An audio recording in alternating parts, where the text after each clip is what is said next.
শত কোটি টাকার সম্পদের মালিক মতিউর কন্যা ইপসিতা।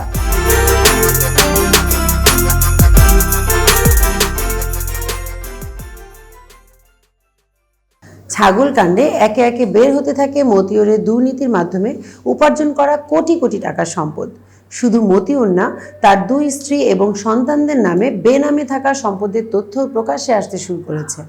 মতিউরের প্রথম স্ত্রী লায়লা কানিজ লাকির মেয়ে ফারজানা রহমান ইপসিতা সম্পদের তথ্য এবার ফাঁস করেছেন। মাত্র ৩২ বছর বয়স, নিজেকে মেকআপ আর্টিস্ট হিসেবে পরিচয় দেন এই তরুণী।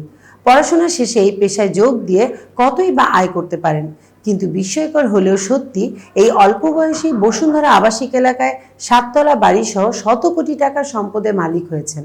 কানাডার নিজস্ব ফ্ল্যাটে বসবাস করেন ইপসিতা। কানাডায় তার বাড়ি গাড়ি সহ বিলাসী জীবনের ছবি ঘিরে নেট দুনিয়ায় হইচই চলছে।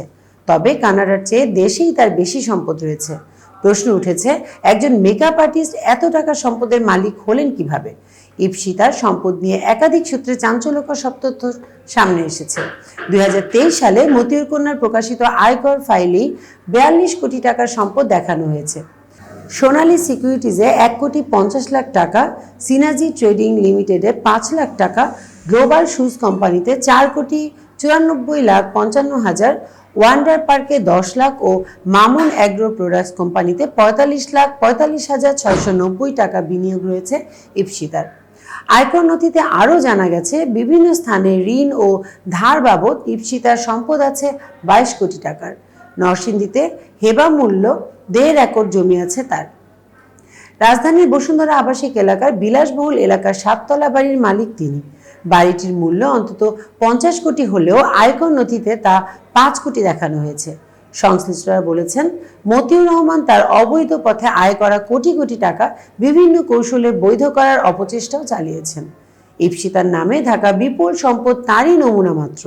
ট্রান্সপারেন্সি ইন্টারন্যাশনাল বাংলাদেশের নির্বাহী পরিচালক ইফতেখারুজ্জামান গণমাধ্যমে বলেছেন, বয়স ও পেশার সঙ্গে ইপসিতার সম্পদের পরিমাণ স্পষ্টতই অস্বাভাবিক। বাবার প্রভাবে তার আয়কর ফাইল রাজস্ব বিভাগে পরীক্ষা নিরীক্ষা হয়নি। বাবার প্রভাবে তিনি আটকাননি। দেশে যার কর ফাঁকি দিতে চান তারা পার পেয়ে যান, আর স্বচ্ছতার সঙ্গে কর দিতে চাওয়া মানুষেরা নানামুখী হয়রানির শিকার হন। এখন দুদকের উচিত হবে মতিউর রহমান তার দুই পক্ষের স্ত্রী, সন্তান, ভাই বোন ও আত্মীয় স্বজনের সম্পদের খোঁজ নেওয়া। এতক্ষণ বার্তা বৈঠকের সঙ্গে থাকার জন্য ধন্যবাদ। নতুন নতুন তথ্য ও সংবাদ পেতে বার্তা বৈঠকের ইউটিউব চ্যানেল ও ফেসবুক পেজের সঙ্গেই থাকুন।